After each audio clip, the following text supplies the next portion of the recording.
So, She-Hulk. I've been umming and ahhing about doing a full review of episode 1, and frankly, I don't know if I can be bothered, but there is something about the discourse that's happened since episode 1 has come out, and that is the general exhausting but predictable reaction from the certain types in the fandom. You know what I'm getting at here already, don't you? You can picture them in your head. They look like me, but worse, you know, just fatter and sloppier, and slightly more toys in the background. Like, do I have any? No, there's no toys. Well, I mean, there's a controller back there. It's kind of a toy. I'm getting sidetracked. So the whole thing about, you know, She-Hulk being too woke, yada yada yada, and there's a particular scene in the first episode of the show where the She-Hulk is talking to the He-Hulk. Bruce is trying to get through to his cousin Jennifer. Does she go by Jen? I call her Jen for my purposes. I don't care if she hates. What's she going to do? Turn into a great big monster and punch me in the face?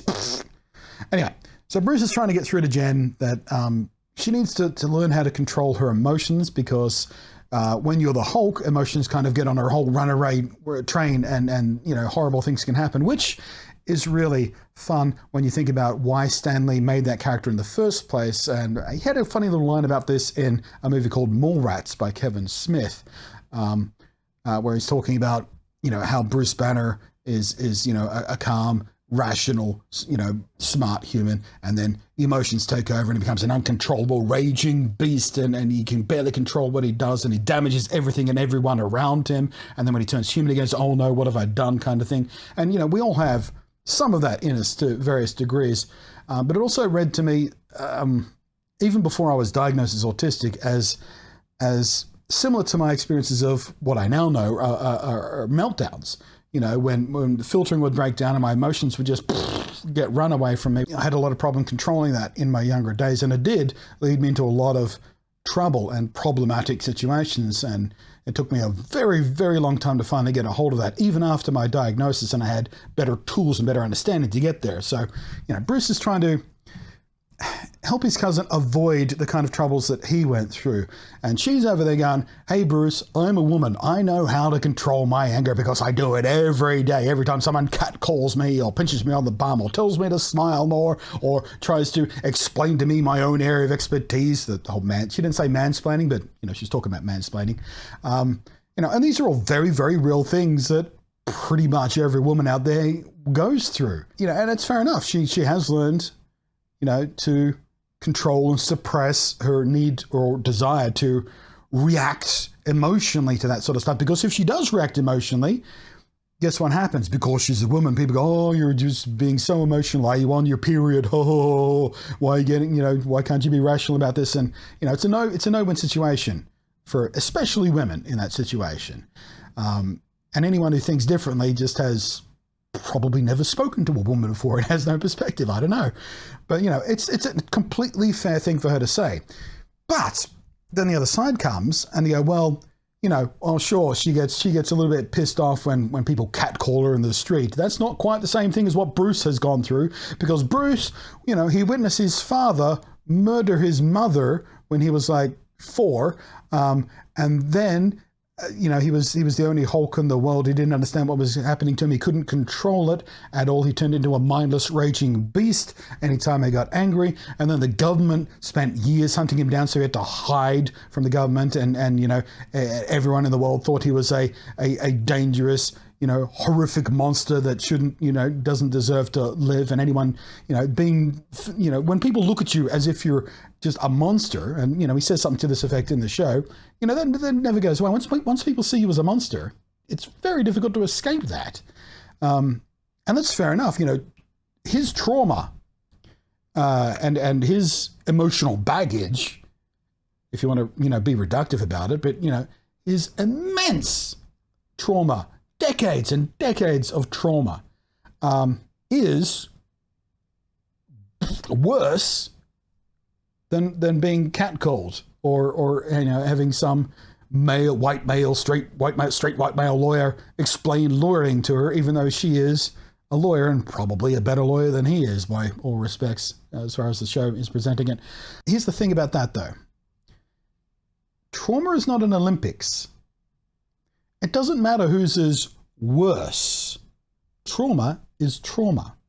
Learning to deal with it is an individual thing that we all have to do in our own way, on our own terms. There are people who can help us, therapists, psychiatrists, psychologists, friends, family, people, random strangers online sharing their experiences. Sometimes you can find sort of common ground and they go, oh, wow, holy shit, I'm not alone. Someone else feels what I feel. All of that stuff can help. And all of that can help you find tools and ways of helping you deal with the crap. So it doesn't matter if Bruce's trauma is, demonstrably, quote unquote, worse than hers is. The fact is, she has that kind of stress, anxiety, emotion, trauma, baggage in her life, and she has developed her own tools to deal with it in her own way. And this is all on top of the fact that her whole transformation is very, very different than Bruce's. She doesn't have an alter ego, for example, which is a huge difference in this situation. So it's really, really dumb to say that her reaction to Bruce on that is kind of petty or unworthy because his trauma is so much more dramatic and large in scale.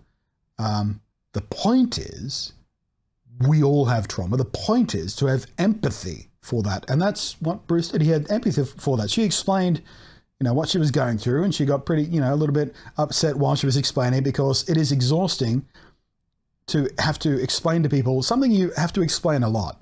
And, women will have to explain this stuff a lot to other people, usually men, because, a lot of men out there don't have that perspective, and, they have to learn it somewhere. And usually it's a woman, hopefully a woman in their life, sharing that experience with them. And hopefully it's a two-way conversation, and not one where she's trying to tell you to bugger off because you're being really, really threatening and creepy and you're making her feel desperately unsafe. And I've got a funny feeling that most of the men who have heard this conversation before, oh, every woman talks to I've got a funny feeling that anyone who's heard that before and is complaining about her saying that sort of stuff has probably been unaware that they're the problem in the situation when a woman starts saying that sort of stuff at them or in their direction. So the way Bruce reacted to her, telling her story, was the right way to act. He sat there, he listened, he didn't try to contradict her, he didn't try to say, well, actually, when I was a little kid, I saw my dad kill my mother with a knife, and that was pretty traumatic and probably a lot worse than being catcalled on the street. So just calm your tits there. Just so we're clear, that would have been the wrong way to react to that. And it is a difficult skill to learn, that listening to a woman thing, for a lot of men, because our instincts or our learned instinct, because our instinct, either biological or learned or a bit of both, a bit of society, is, men are the people who fix things. Problem, fix it. That's kind of our general role in society. More men are involved in, the engineering and fixing stuff, and mechanics and carpenters and electricians and all that sort of stuff. We're seen as the problem solvers. Women can do that stuff just as well as we can, of course, but it's just the general societal expectation and the way our gendered society views us. It just it kind of falls that way. So for a lot of our lives, men are taught that, we're the problem solvers. If there's a problem, we solve it. And that becomes a problem a lot of the time when you're listening to someone talk about their experiences, particularly when they're having issues, whether big issues or small issues. Your role is not to try and fix that. Make suggestions. Oh, have you tried doing this? What if you do this? If they ask you for advice, feel free to give it. Share your experience. If they're just sharing, feel free to share something you've gone through. But don't try to fix it for them. Don't try to give them, instructions on how to fix it unless they ask you for it. And that's what Bruce was doing correctly in that scene. And that's what I think a lot of men who watched this scene and saw Bruce just nodding along thought that he was emasculated in that scene. Not just because his trauma is worse, but because, he didn't talk over her and go, well, actually, Jenny, Jen, I've got a little bit more experience in this Hulk thing than you do, so how about you listen to me? Because he tried that, didn't work. Learn from it. Actually, no, that's the wrong approach to take here. She's clearly got a different perspective on this. Her situation is clearly different. You know, we have something in common, but our experiences are clearly different. So how about a listen? That's why that scene works. The scene doesn't work particularly well for me because the way the dialogue flowed felt very artificial.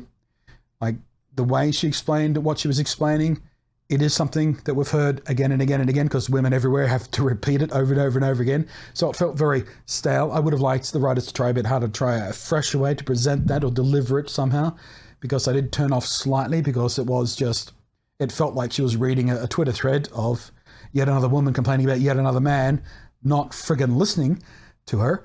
You know, that was my problem with the scene, but the content of the scene, I think it flowed perfectly, and I think it's absolutely valid.